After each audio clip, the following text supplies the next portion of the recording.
ఇవాళ ముస్లిం unity and development moment అనబడేటువంటి వరంగల్కు చెందినటువంటి సంస్థ ఆధ్వర్యంలో ఒక ప్రెస్ మీట్ జరిగినది.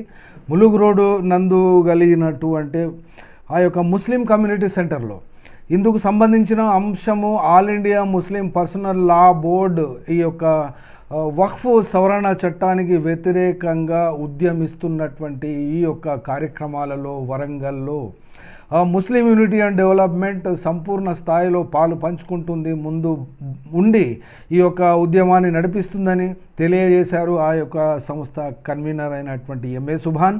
ఇందులో వచ్చే అక్టోబర్ 3వ తేదీ నాడు పాక్షికంగా వరంగల్ బంద్కు కూడా పిలుపునిచ్చారు.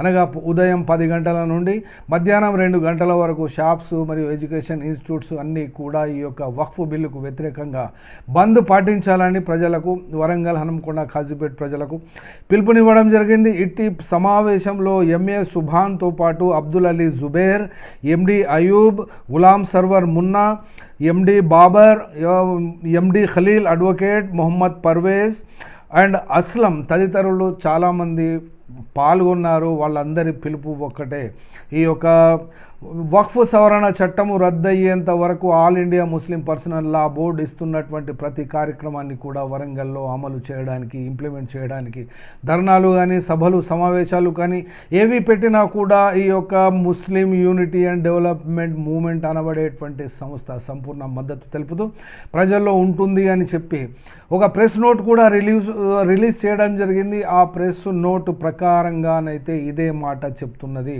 ఏమిటి అంటే, ఆల్ ఇండియా ముస్లిం పర్సనల్ లా బోర్డుకు ముందు ఉండి నడపడము అనేది వరంగల్, హనంకొండ, కాజీపేటలో తీసుకున్నటువంటి ఈ బాధ్యతతో పాటు వరంగల్లో ఉన్నటువంటి 66 డివిజన్లలో నుండి 2-3 నామినేట్ చేసి ఈ యొక్క బాడీని సంఘటితంగా మరియు స్ట్రాంగ్ చేసి ఈ యొక్క వక్ఫ్ ఆస్తుల పరిరక్షణ కోసం పనిచేస్తుందని ముస్లిం యూనిటీ అండ్ డెవలప్మెంట్ మూమెంట్ నాయకులు ముక్త కంఠముతో ఈ యొక్క నినదించారు. వచ్చే 3న ఖచ్చితంగా పాక్షికమైనటువంటి బంద్ పాటించాలని పిలుపునిచ్చారు.